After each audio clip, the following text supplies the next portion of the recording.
And Father Machin and Professor Xu, thank you very much for the wonderful introduction, and I'm very honored to be invited to give the Clavius Distinguished Lecture.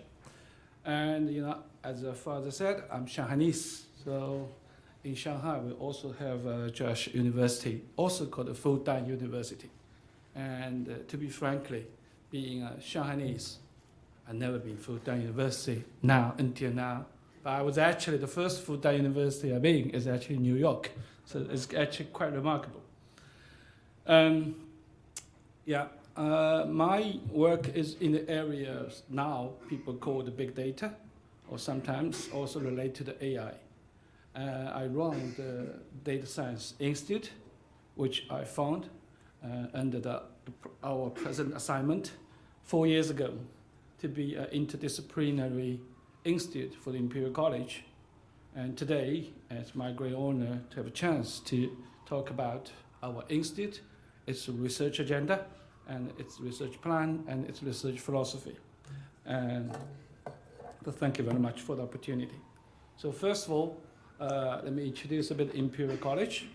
We have shared a lot of similarity, like this Lincoln campus. So we're in the middle of London. You have the Centre Park next to you. We have the Hyde Park next to us. And we have a tiny, very tiny campus. But it's a very small campus. It's all, let me see if I have the laser work. Oh, no, that's not right. Okay. So the middle bit with this blue buildings is actually the Imperial College campus. The outside is not. Okay. So this is the National History Museum, and this is Science Museum. It's up for only the piece that Imperial College. Tiny. It's very, very tiny. Yeah. So that's why all the time when the Chinese delegation come to Imperial College, the first impression is, okay, so what's the next place to go? I said, there's no next place, just this is our campus. Yeah. So but we have about 12,000 students, 50-50 split between the graduates and graduates. And we will have quite a lot of achievement in the history. So one of the biggest invention Imperial College made is penicillin. And there are 3 major inventions in the Second World War: penicillin, and radar, and atomic bomb. And we take 2. We did the penicillin and did the radar. So it's actually quite a glorious university and contribute a lot to the science technology. But the one thing, and we have a 4 faculty: science and nature science, engineering, medicine, and a business school, and a very small business school. We are very much focused on the engineering, science, and medicine. And we don't have a humanity, and we don't have a law school, for example. So it's pretty much focused on the science. And we have, but it has a lot of the research work around all different areas. But one thing we are pretty common these days, all this research is very much data-driven. So this is the reason, and 4 years ago, is when this big data revolution just about to start, and Imperial formed the first Data Science Institute, which is Imperial College Data Science Institute. And I'm very honored to be a founding director of the institute. So the institute is a cross-faculty institute, so it's not belong to any faculty.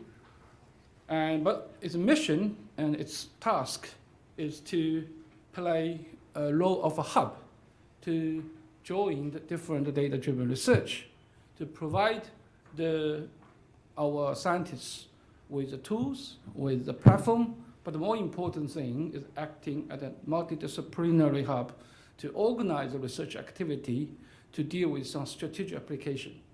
For example, healthcare, for example, sustainable development, for example, the energy, for example, the creativity, all the areas which you cannot easily down by a single discipline. So in the last 4 years, we developed with 6 laboratories, and we had a very large industrial research collaboration portfolio. So the research themes, we actually have a 3-line, if I may summarize it. One is working on the area, people may call it data engineering. So it's really deal with how to integrate the data and how to visualize it. So this is really on the raw data level. So before we can do anything about the data, it's a very important thing is you do a proper engineering and then make sure the data can be integrated meaningfully, and you can actually see the data in a very intuitive way. The second thing is, of course, is a big area, is to derive the knowledge from the data, which is called data analysis, but no modern technology, which is not just the statistics, using machine to do the statistics, people may call it machine learning. And this is the area where AI have a very big, it's true AI development in a big way. But the last but not least, and we really see the data is not just a technology. And the more importantly is the new natural resource, which have a huge impact to the development of economy, and not from just the development economy itself, but also the theory of the economy, but also the social science.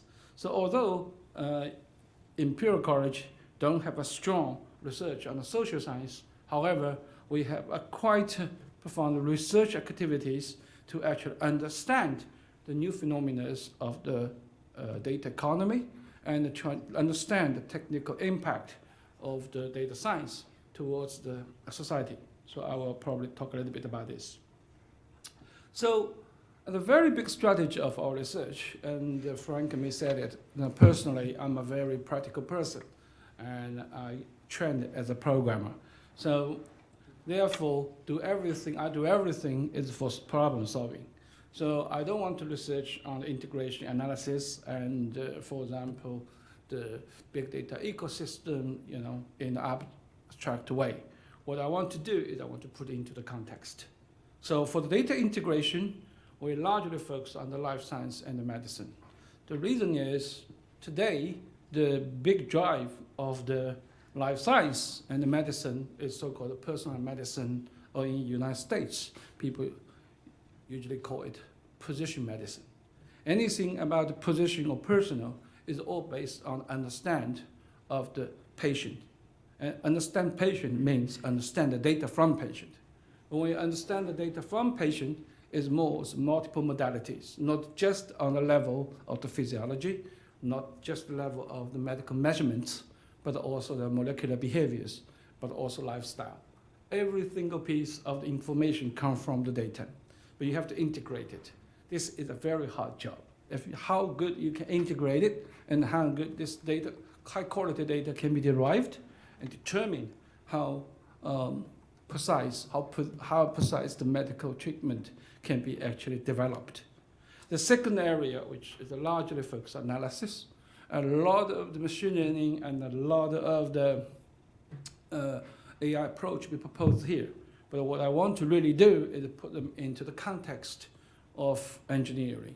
For example, we can analysis really, for example, from the medical science like a brain and to our digital city. So this is a very interesting area, but we have a lot of data be collected from engineering department. And what we can do here now is we develop analytical methods and AI approach based on this real problem. And the third one, we talk about ecosystems, is really try to understand the social science here. So I will probably talk a bit of our research. And 4 years ago, we started our huge activity on understanding the Bitcoins. So we built a world probably largest, but the only one, the real-time Bitcoins trading monitoring system. And we monitor the whole world, the Bitcoin's tradings, and with our visualization facilities, with our databases. So, but this research is not really trying to make money. Of course, all my students actually accidentally understand the Bitcoins, and the trader buy a lot of Bitcoins when only about $20, which is as a stupid professor, I didn't do anything about it. So therefore, they are super rich, but I'm very happy because they're so rich, they don't really find any job. They still stay with me in the university and study Bitcoins. So actually, I was pretty pleased about this outcome. And the research lab, we have a 6 lab here, and I have a hub to run with 50 people, but we also have the lab. Lab is a more virtual organization, sit in every department, led by the well-known professor in the field. So we have a data economy lab, which I will talk about later, behavior analytics lab, business analytics lab, social and culture analytics, and computational privacy, and also data submission labs. So let me give some example and introduction about different labs. So the first lab is called behavior analytics. So where data come from for behavior analytics? The wearable sensor. So all the wearable sensors collecting all the our activity data from all the aspects. You know, Frank just said we won the prize together a couple years ago in Japan, but that paper come from this lab is really on the brain research and the EEG. So, and then we have a lot of the lab measurements on the, for example, the muscle and the eye movement and the gait. And there's a lot of wonderful research doing here. So wonderful research I put here now is the research on the language of behavior. So basically, when you do take any actions, for example, if I point my laser beams to the slides, I have a sequence of activity, and this activity can constitute a language, a sentence, a grammar. So what you can do here now, you align with the sentences with your brain activity. So what you can see here now, if the brain have this kind of the sort of the map, an activity map is corresponding to this kind of the active language. So what is useful, it could be extremely scary. So basically, if in the night, if you sleep inside the fMRI machine, and I can pretty much know what your dream is all about. That's pretty scary. But that's the research, you know. That's quite this behavior lab doing. Had a lot of application here. You can understand, for example, you can do the sports science, you can understand neuroactivity, you can apply to the medical diagnostic applications, and all this, even the robotics area. So the data economy area, as I mentioned before, that was the area led by the Professor Will Norton-Bell, who actually one of our leading professor in the cryptocurrency. So what we really want to understand is how these bitcoins is a decentralized coin, a decentralized money, currency, or without any control of any government to shaping this world economy in the big way. So we understand the two sides. One is understand its economic behaviors and its trading activity here, and or its impact to the financial market. On the other hand, we also want to understand its underlying technology, which people now refer to as blockchain. So, and which is build really the trustless network. So basically, you can do the internet to actually have a very different kind of trust assumption. And you can do quite a lot of the interesting research, like smart contract, and you realize many things which have a very interesting social impact. For example, I just had a discussion with Professor Hong and about the future lawyer. Yeah, if you really down every transaction with smart contract, maybe we can make a lawyer redundant, which is not very good news for the law school, but anyway. And you may help us, you may the law school student can be a computer scientist to design and to verify the smart contract. So it just shifted your job. But doesn't mean, you know, that's a very interesting thing, because if a legal contract is really, oh my God, why this one? Oh, okay. So the picture over there is talking about the data asset and the productive. This is a picture, the visualization is our monitoring of all the transaction for every single bitcoins. By this one, we can understand the actually behaviors of certain wallet, basically certain money owner. and to understand how the money owner actually behave in the marketplace. You have to realize in the cryptocurrency world, you don't really know who hold the money because it's completely encrypted. However, you definitely know there is one money holder is actually doing the transactions and play in the marketplace. Because every data is open, so therefore it's for the first time, it provides you actually the possibility to understand economic behavior in a worldwide in a quantitative way. So this is a very unique opportunity to think about the economy. So it's quite interesting research. The other area is the culture and a social analytic lab. That sounds quite interesting because Imperial don't have a social science and don't even have any culture or research facility. However, we have a department of biology. So the biologists, by definition, will research in the evolution. And they view everything as just evolution. And that's actually quite right to the culture artifacts, you know. Design, music, painting is all kind of evolution, right? It's kind of developing around the time and following certain kind of evolution principle. So what we can do here now is we can transform every culture artifacts to map them into some feature metrics and to generate a fingerprint for each piece of artwork. Particularly in this case, we did the music. And then with this, you can understand the relationship between the music and you can understand the influence of the evolution of the music by along with the data from the history. So I know Professor Hong is a professor in the history, I study history, so probably this is actually a very useful thing. So one thing we're doing here now is actually reported by BBC, is we have a 60 years British pop music history study, totally based on the data. It's actually quite interesting. So that kind of work, you can see how big data can be applied to a very interesting research on the evolution of the artwork. The last one is actually, the other one is lab is a bit more traditional. We call the business analytics lab. We do text analysis and we do the labor force analysis more with business school. Sorry, I have the picture of your elections. This is exactly the research we are doing by collecting all the speech of the two present candidates and to try to understand their personality, which is not too hard. It's not a too hard job anyway, so we did actually quite well. And that's a very interesting research. Yeah. The other research lab we're working here now is more engineering oriented. So we call it data assimilation lab, which is a particular technology when you have the data, but also have the model. So a lot of the data science and machine learning people, we really want to do is create a model from data. But in the engineering work, you don't have this. This is not always the case. Most of the case is you know the physical model very well.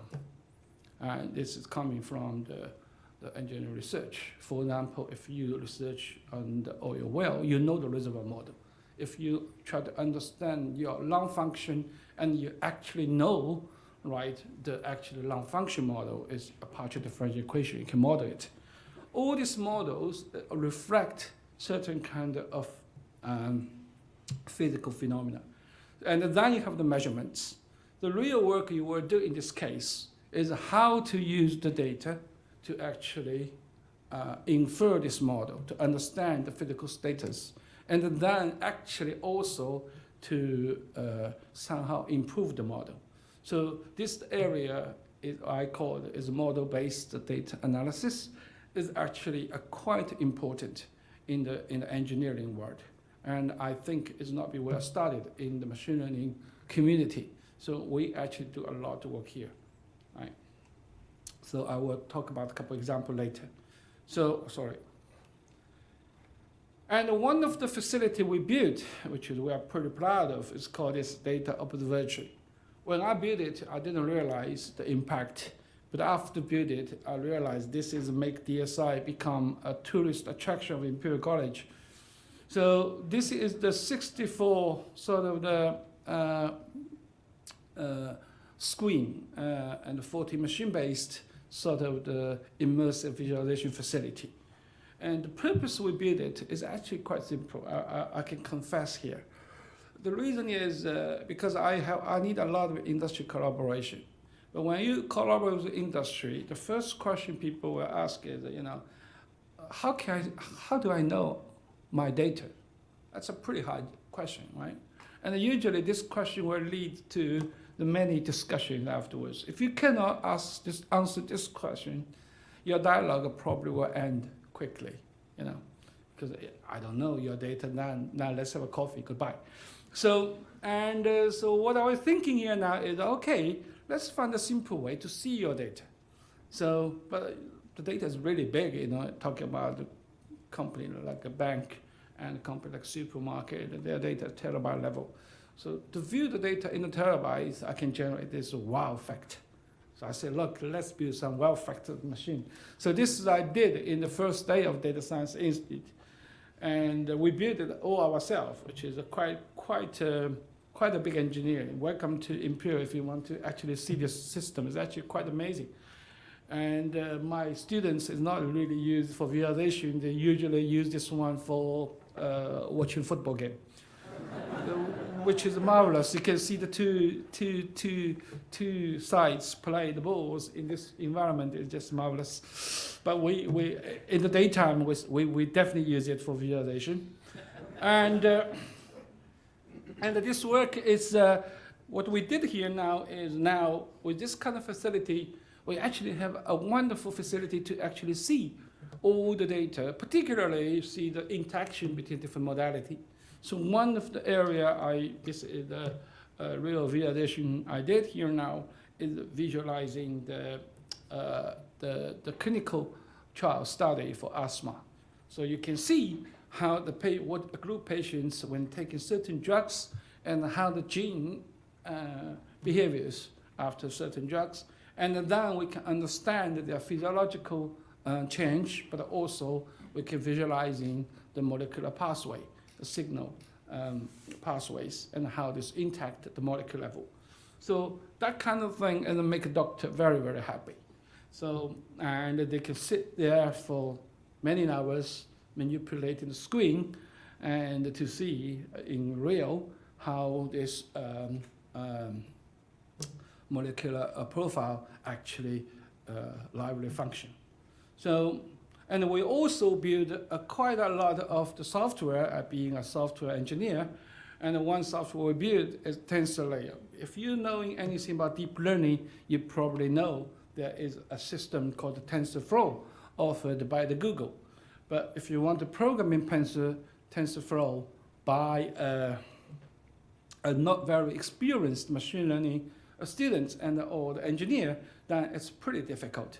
So what we are doing here now is we build a layer of abstraction and to make the systems now usable by the ordinary people. So this one is also made here as open source software, and we won the best open software award last year in California. This is actually a quite big reward. As a side products, and a bunch of my students wrote a book, and now it's become most popular deep learning book in China about play with our system. So you can learn deep learning with a true system on your hand to play with. So this is I see a lot of Chinese students here, so I can do some advertisement for my book. You can buy it on the internet easily. It costs $10. And then this is all the sort of research. Now I come to the second part of my talk, is a bit more of the research side. So rather than just building engineering application, and we definitely need to spend time on study hard about the hardcore of data science, which is the analytics and the machine learning. The key point here now is to understand your data and turn it into a piece of knowledge, basically. So, and we know, there are a lot of debate or a lot of the different views on what is data science. But in my opinion, right, it's I think it's really a chemistry of the three parts. So you have the statistics is largely focused on understanding your data and do the inference on the model. And you have a computer science, really focused on building models with machine. And then you have a signal processing, which is really deal with how to handle actually the measurements and how to really find a series is also a part of the model building, but in the very much focus on not just the normal data, but a particular time series signal, for example, or image or so on. So these three pieces is joined together. And one thing is statistics is really focused on the understanding the data, understand distribution, can do the model inference. Computer science really do the computing part of building models, and signal processing provide you really how to representing the data in the machine and how to do the pattern recognition of this field. So when you build a machine learning application, you obviously need a lot of mathematics behind it. So largely it's optimization problems. You have the underlying algorithms, which is the learning algorithms based on largely on statistical machine learning. And then you have the optimization algorithm on the top to actually deal with the real job. So on the underlying algorithm is largely based on search, right? So you always search, building a very big function space, and you want to search for a local optimum. That's the basic algorithm, right? Like gradient descent search or so on, it all belong to this area. And the second level is the two algorithms. One is you deal with learning, how to construct a function, and another thing is how to representing data. And this is all to do with optimization. Optimization always minimize something or maximize something. In the way of the core side, you minimize loss function. What I mean is if you predict something, you make sure the predict error is actually minimized. When you do the representation, you will make sure the data which is represented by some representation can be recovered with a very little loss of information. So this is very much. And afterwards, you have the model and you can do the inference. So that's pretty much a machine learning in a nutshell. One of the area we actually focus a lot is to try to do an area called assimilated learning. It also comes with our very sort of the challenge-driven approach. In the world, right, people very much enjoy about the world of big data. But in fact, right, what we really deal with, really try to understand, is not a big data. It's really a smart data. If you think about medical experiments, you have all the big data come from patient records. But when you really try to understand these, you don't do this. And what you do the clinical trial, right? You carefully select the data, remove all the confounding factor, very much controlled experiment. Make sure data collected with the purpose, with the assumption in mind, and then use this data to build a statistical model. So basically, you always have this two words, right? In the medical world, you call it observational study, and another one actually you probably call the population-based study. So these two studies is complementary each other. So, and the very interesting way to think about it is how to put these two things together. And also, in the election, you also have the same thing. You can understand from Twitter, this is big data of the voting patterns. But the most important thing you will deal with opinion poll, right, to understand. Design the question properly, and then come with the actually understand of the voters' behavior, the voters' intention. So these two things, how to mix together, that is really, I think, is a basic data science problem we need to address. So one of the research we are doing here is spin out a lot of other research field, is this assimilation learning concept. So different data play different roles. So one thing the big data can play, because it's comprehensive, right? The big data is very comprehensive, but not always representative. But because it's very comprehensive, so what we can probably use the big data is largely to understand how to representing data in the good way. So this is something which we find the big data can play a very good role. So how to really high, when you talk representation data, representing data, you may think about, how the data can be represented in a computer, high dimension data in a low dimension space. You may think that way. Yeah. So this is the way. What you can do here now is you really need big data as the base. Small data have a different role. Small data is really can do build a model and for the inference. So what you can do here now, you take a very big data and you do a representation learning, and you take the feature out and you construct a base. And then you encoding small data with this representation base, and based on this base, and then you can do supervised learning. So as you can know, our data have very high dimension. So if machine cannot really deal with that, think about image as a good example. If you have every people's image in the country, and then what you can do, you can generate a representation in the machine, the vector to representing this country's people. It's not a joke. China did it, right? China have every citizen's picture. Great news. So you can build a vector to identify all the Chinese. So therefore, when you take a picture, take a couple of selected people, you can build a very nice model because your base function is very good. So you can encoding every citizen with this base function. Right? But if you don't have enough big data, you cannot coding this base.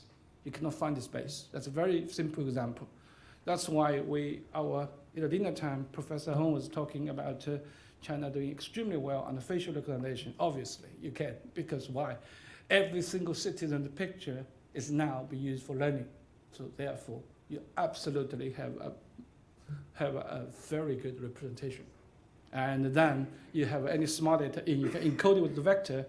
Now you're done, right? So that's what the facial recognition system for Chinese-like face is very, very good. Very, very good. So that's the way you do, right? So this is a very simple way to think about it. But if you really think about this one, and what machine learning will do is come with, this is my last slide, a bit of technology. I will jump out to actually more storytell. So what you're doing here now is you do the three things, right? One thing is you want to learn the representation and have all the picture here now, and you need to find a right vector space to encoding this whole population, for example. And the second thing you need to do, right, and because the small data space and the big data space, you have a representation task, right, or you have an inference task. You need to build a model on small data. So what you want to do, you want to make the small data feature and the big data feature is somehow relevant. So therefore, you needed to find the invariant features between these two. And the third one is, of course, after you encoding the small data with the base, then you can do the machine learning in the new base and get minimized prediction error. So the three things you have to combine together and to build a very good model. So this is one example, and which is a technology here. So what you can do here now is that, it's a very, very simple example for image recognition. What you can do is you have a very big image, think about is the facial space, facial picture. So what you're doing here now is you learn a very good representation. In this case, maybe use probably wavelets or something. So you learn this base, and when you come with the real picture, and you will take the space and make the picture be encoded as a linear combination of the space. So this is the encoding process. And then you can see the original picture xi will become a linear combination of a lot of base. So therefore, that's the way you actually get this encoded system. So this is very much what the neural network's doing in a way. In the case, this neural network, each node is actually learned, right, through this backpropagation algorithms. Now, but because of the reason, our very big work is focused on the representation. Okay, so now I jump to the area, representation. So basically how to represent a high dimensional data. So I focus on one thing, it's the image. I think that is probably more easy to explain. So the image one, I don't want to go to the detail of neural network. I don't know how many people is expert on neural network. But in this case, you only need to understand three things. You have called a G is generate model. What you're doing here now is actually you have a model there. You give a random number, it can generate a picture for you. So this model is actually capture all the features of a big image. So you give think about like a database. You give a random numbers like a key, and you can select a picture out of it. So that is generated. You can learn this generate model. The second one you call discriminator. Discriminator can do the other things. What you can do here now is try to give two pictures. You can see which one is the real, which one is the fake one, for example. Basically, can differentiate two things. And then now you have another thing called encoder. Encoder means you have a picture here, and then I can turn into encoded base, or in this way, you think about a vector. A vector encoding a particular picture, okay? Just three things. And that's good enough for the whole talk. So one thing about how you learn this one, largely based on the deep learning algorithm. But deep learning algorithm did three things. One is you can learn the generator. Second one, you can learn the discriminator. The third thing, you know how to encode, as I said before, right? Give an image, you can generate a vector of it. But this encoder have one feature there.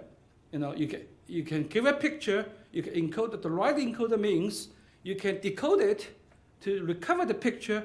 The recovered picture should be quite similar with the picture you encoded, right? That's the only feature you need to guarantee. So that's the machine learning doing. So how you do the methods you're doing, and on the G and the D to basically generator and discriminator. So actually quite interesting. This way is one machine learning I will talk about here. Then I will use it for all my talk. So the one model we're talking about is called a generative adversary model. I don't know how many people heard about this. GAN, G-A-N. That's quite a lot of people. So here is the GAN machine is a basic principle we are using here for representing generative model. So basically here you have two networks. One is a generator, one discriminator. The generator is given a random variable, you can create an image or create an object. And discriminator will check if the object is a real object, is generated by a fake object.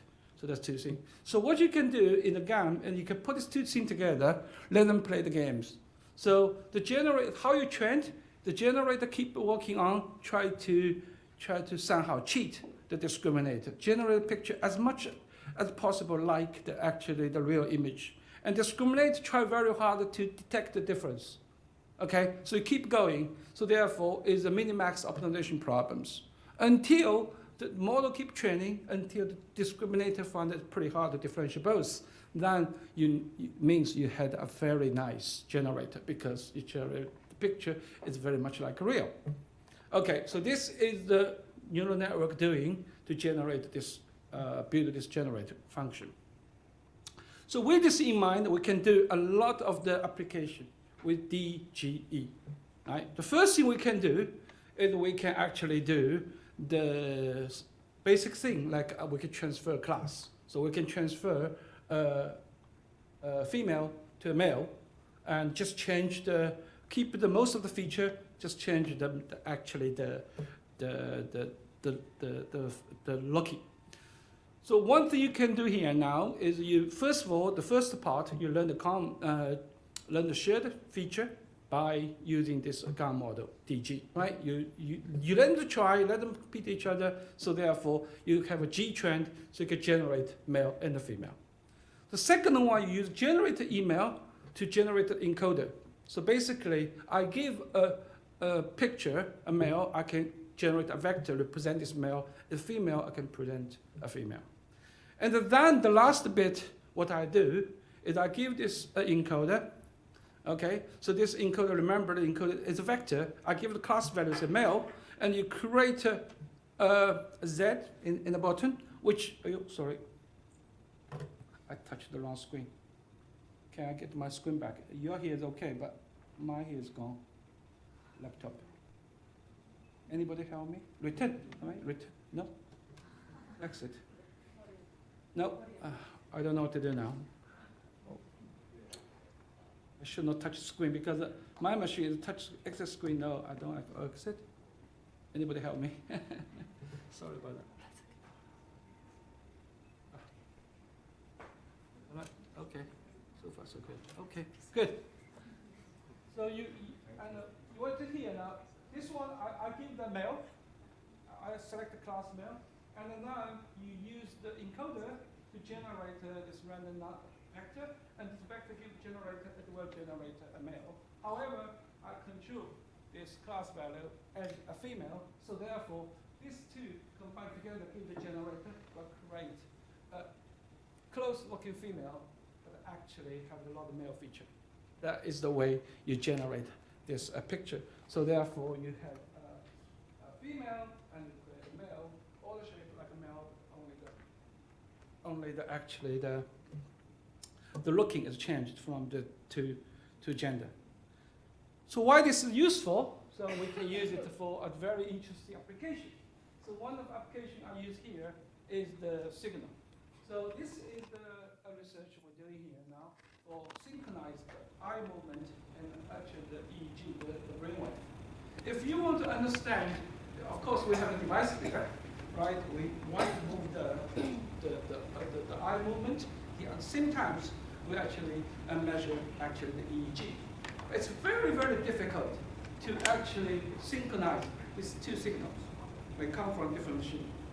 So one thing you probably do, because a different frequency and all the different properties. One thing you probably can do is use a female and a male translation approach. So what you can do is you have enough sort of simultaneous measure data. What you can do is you do a generative model to translate the eye movement signal to the brain movement signal. If you transform it to the same signal, now you compare with these two signals, then you can detect the synchronization between the two modalities. So you do the indirect way. So this is very much similar, like I translate a male to female, but in this case it's for play fun. But this is a real application, right? So this application used to synchronize eye movement and also the brainwave in a simultaneous way. The second thing we were talking about, and we were talking about, I always say one research and that's talk about application. The other bit is we did the representation. If we have an image, we can represent it in the various image have a lot of features. Right? When you represent it, I want to understand which bit of representation is related to which part of feature. For example, this bit of representation relates to color. This part of representation I will represent to say shape. And so this is called the disentangled factor. And what we can do here now, can we use, for example, the other modality like a text to identify those particular factors? If I can do that, that can control the generation of the picture. For example, what I can do here now is I can say, it's a flower here, but I actually ask the flower to change to make this yellow one become red, the shape become round, and they will change the picture. So this is the way what you can do here now. The encoding actually not just a picture, but also word into same vectors, and then in the ground training, you make sure the generator will understand not only the features of the picture, but also use the word related to this disentangled factor. So this way, what you can do here now, you can manipulate it, you can generate the picture like you wish. Use the word as a control. That's also quite interesting. Okay. So we're all doing this, but why? Why we do that? It's really because we want to understand one thing, which I call machine creativity. So how machine can do some kind of design work. So really the creativity comes from understanding. Right? If you understand it very well, it's a generative model. You can understand a picture, a set of data, understand a property, and you can generate those data again.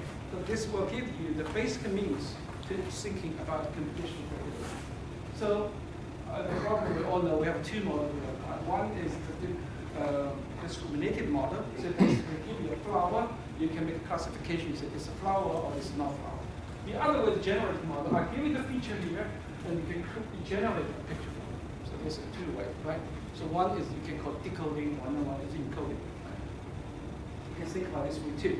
But generative model is from the actually the feature space, create objects. Other way around is really the distributed model. So what we do here now is we are talking about really focus on the creativity part, the generative model. As I said before, now we have a representation. We can manipulate the representation. We combine representation. Now you can think about one particular application is the boundary design. So what's boundary design? Right? You see a nature object, and you also think a design target. What you can do, you can migrate a lot of the features of the nature objects into the design. That's the boundary design. Right? For example, if you look this jellyfish, you want to build a floor lamp which looks like a jellyfish. Right? The floor lamp is a design target, and with a lot of jellyfish features. Same idea, you have the honeycomb, right? It will look like this, but your design goal is to make a lamp. Then now you can do a floor lamp like that. So this is something in my thinking is a really a good use. But all I'm talking about is generative model. So what we're doing here, this is one of our very interesting work, and now we are very fresh. We just got the result generated a couple of weeks ago. So now you can see, we really come with the approach, not just use the word manipulated representation, but we can now, we're doing now here now, I give you the picture of the lamp, and then we can give you the flower. You can see machine can create automatically something like a flower lamp. And this is a spoon, and this is a leaf. So machine can create a spoon like leaf. Not as good as this, in this shape. Okay? But this is not because we have no ability, because of picture quality. But it's already there. Feature is starting to be combined. So how we do that?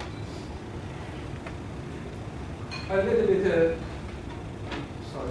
It still uses the three functions, right? Encoder, discriminator, and the generator. It's just organized in a much more complicated way. So I don't want to go detail. This is one of the very important papers we published to write a lot of mathematics. But actually, the really you think about the two concepts that work in a concurrent way. So this model, you actually what you're doing here now is you try to make the lamp more and more like a flower. This one is the reverse. You try to make a flower more and more like a lamp. You make this two generator interacting. It's like our brain working. You try to think about this flower, more thinking, I want to be like a lamp. And at the meantime, you also want to make the lamp more and more like a flower. So this is a two concurrent training, and you come with a feature, combine them together. So this is an extremely interesting work.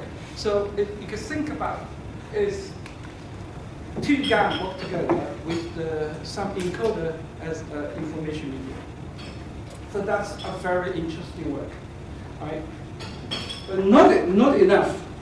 All this work, I don't have a human in the loop, right? And the machine do the design himself. Just see the flower, this feature is useful, this lamp is useful. Let me try to combine and see if it looks like a flower, like a lamp. And try to make this, minimax game and make them more and more converge.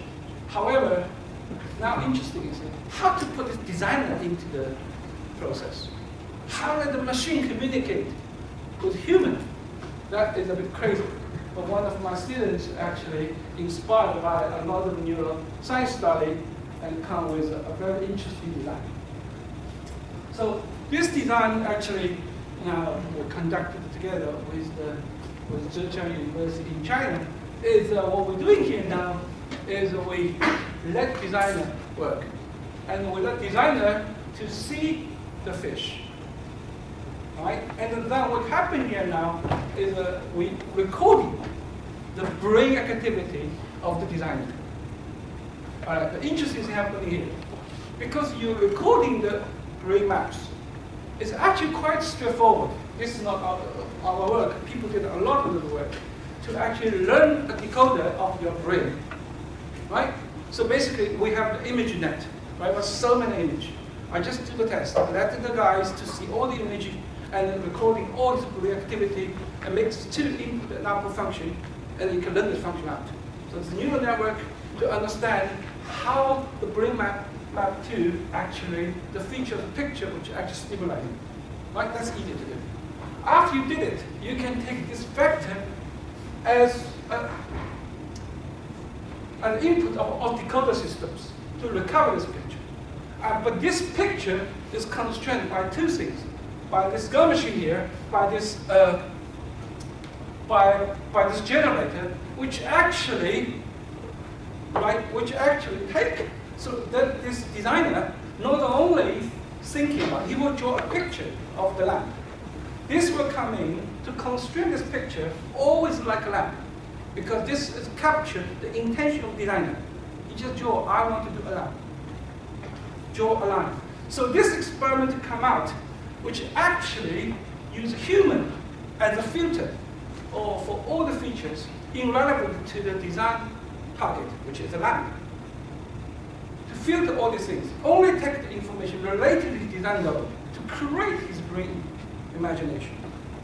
So this is a real interesting work, if I explain clearly. So first of all, you want the guy to see the nature objects. But he sees this nature object with a design purpose. So this design purpose is to try to make a floor lamp. This image is encoded in his brain. So therefore, in my generation, I need to take these two information and to create this one. First information is to create something in the brain about this jellyfish, but also have to constrain this jellyfish creation, the feature creation, only in the scope of making a lamp. So you have these two things come together, constrain to make a reconstructed picture. So this work will be extremely interesting. So put the human in the loop of a neural network. So we basically not only try to recreate the image, but we also have to recreate image which in people's imagination. So that is a very fascinating work that we're talking about. Yeah, okay.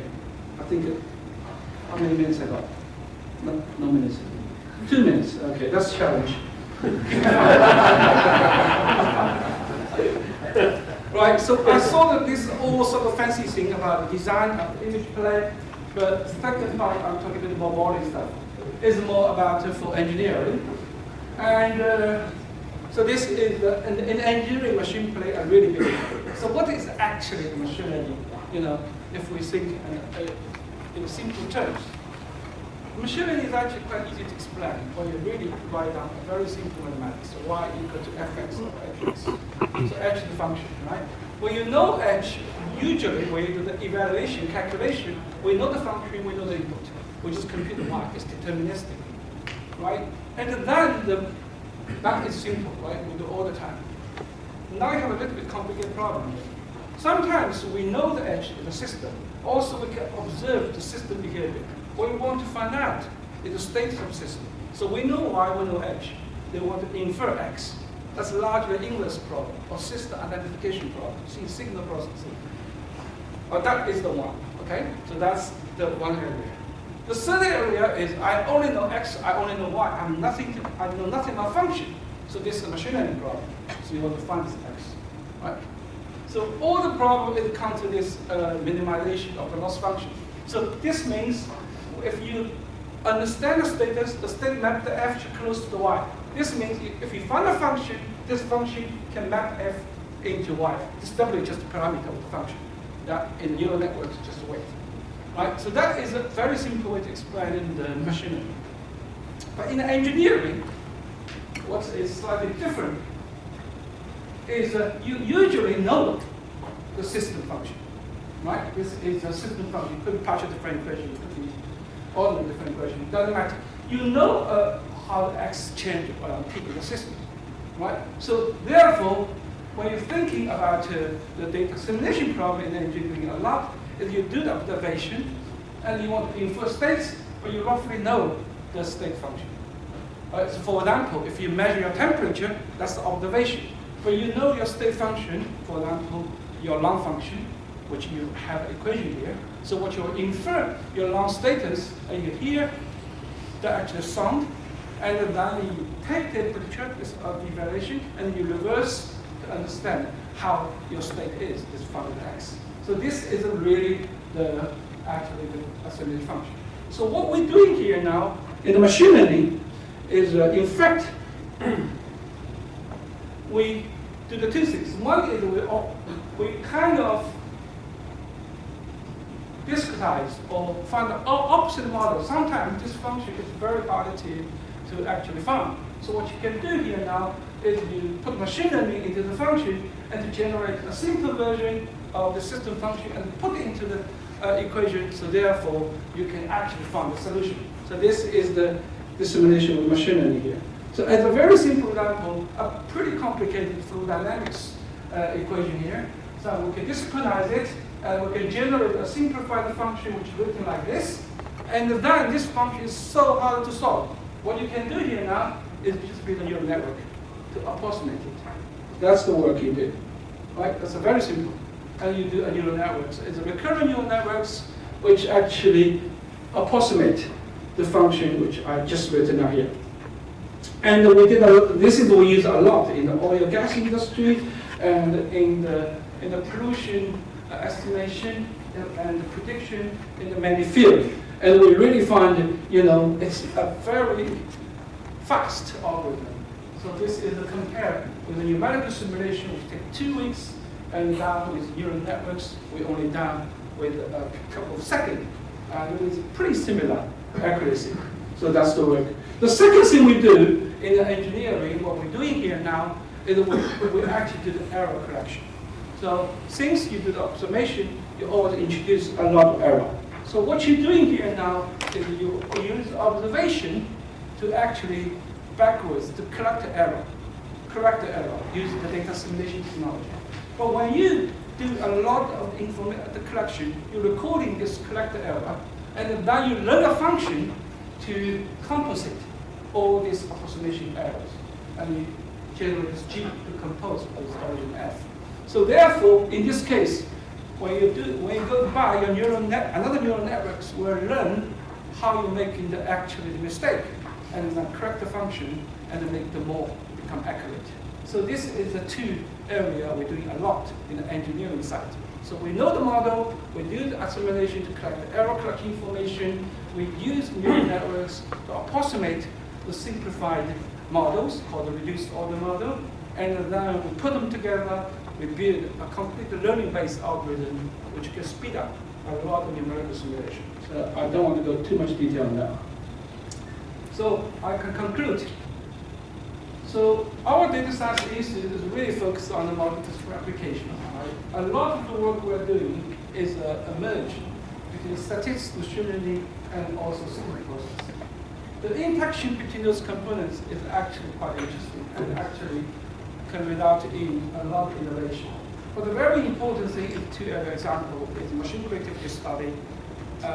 We want machine to be creative, can design.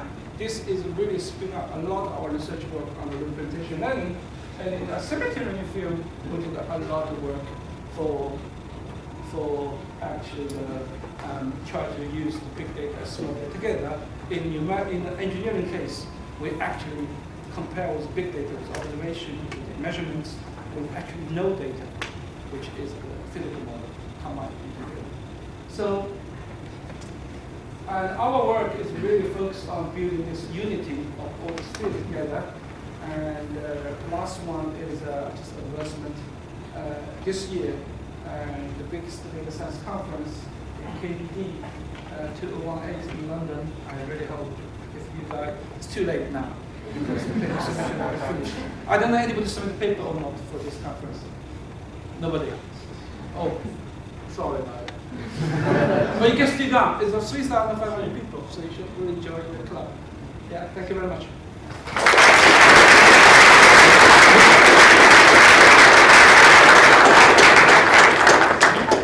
well, a chance to for some of the audience to ask a couple of questions. And okay, there's one there. Quick. I know. Yeah. Great, thank you. Thank you, Professor Guo, for a both intriguing and informative presentation. Earlier in your remarks, you talked about the state of cryptocurrency being decentralized and without government involvement. I think from what I know, governments around the world are looking into how they can get involved in cryptocurrency. About a month ago, there was an interesting development in terms of Venezuela issuing cryptos backed by oil output. First case I've heard. And then maybe Professor Guo, you can share your thoughts in terms of the future of cryptocurrency, whether it can continue to remain decentralized or governments will get their hands on it somewhere, somehow. If you can share with your thoughts as well as rationales, that would be helpful. Thank you. It's a good question, right? It's more fun than actually design the foot lamp. And, right. First of all, cryptocurrency, when you designed, right, as a Bitcoins, decentralization is really the key concept. The guy just don't believe government, right? So, and the whole idea of this economics model and the whole idea, the whole mechanism of the peer-to-peer trading, and the key point about this money-based proof of work mechanism for distributed the coins, generated coins, is all based on the idea of decentralization. So obviously, digital currency come from the government is also one of the movement. But I don't think these two things mean the same thing, right? And if you issue a currency as a digital or non-digital, that's technical means. But it doesn't change at all, right? The foundation of what the money means, right? And how to value the money, how to control the monetary policy. You don't really have this issue. And Venezuela have the oil currency is because probably, I don't know Venezuela, because of their real currency, it's probably not worth that much. So it's the way to control inflation. But it's a very different game. I do think central government, I'm not expert in this area, I do think a central government will have digital currency policy, no question about it. But when you do the digital currency policy, it must be centralized, right? It must be controlled by whatever reserve, right? Oil, gold, whatever. So, and also the trust and the consent is really based on the government credibility, country's credibility, right? So therefore, I really don't think they mean the same thing. So digital currency movement is going a different way. But I really don't know, right? I really have no clue about what's development, because today, a lot of the development of a cryptocurrency, particularly in the ICO world, or tokenization of the property as physical assets into digital assets, is a very big movement. I think it's going to change a lot of our current view of how to define the basic economy model. For example, the shareholding structure, right? And is that really the shareholding structure is the right structure, or probably, okay, forget about shareholding and based on the token? And that's what the RCO concept all based on. So I don't know. But I really think centralized, decentralized is fundamental. The other bit is just technology.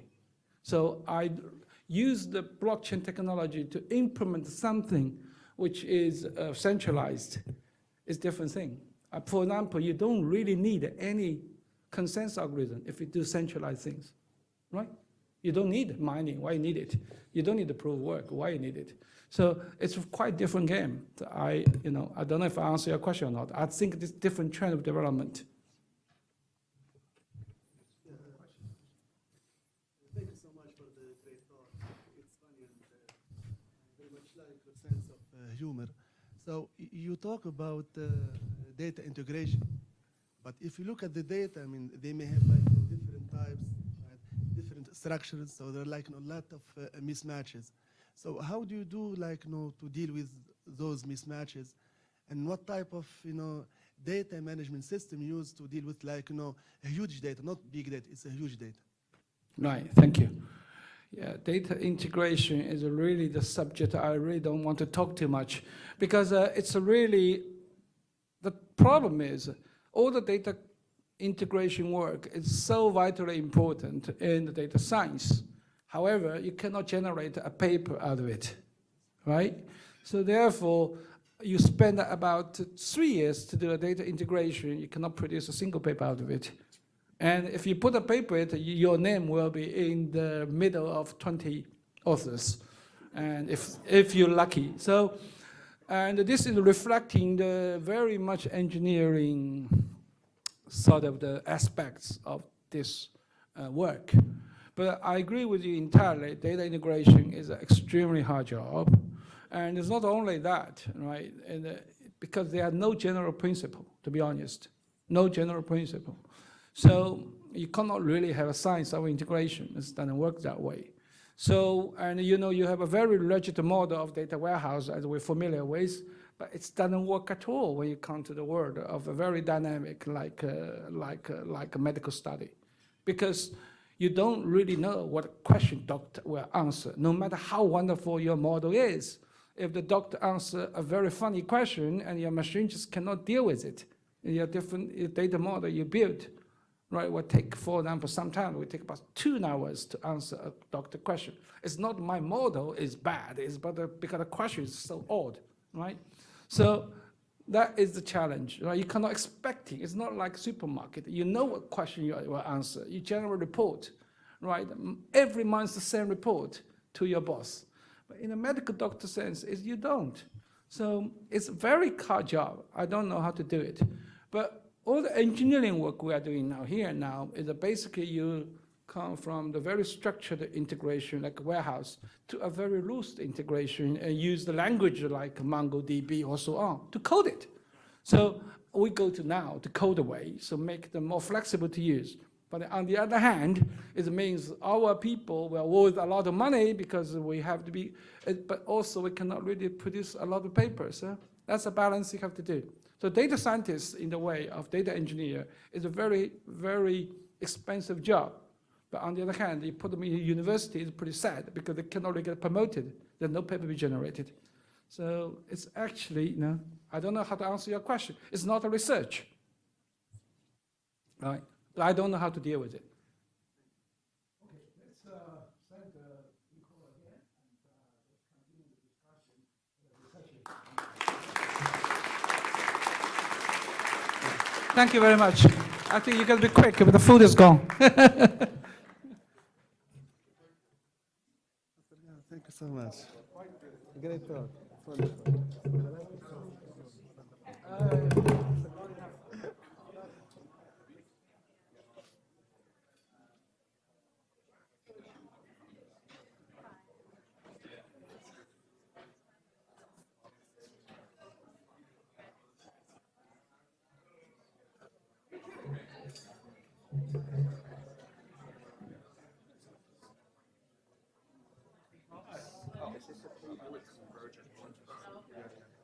No. How come? I mean, this person will be too dominating. So you don't see the convergence in the sense that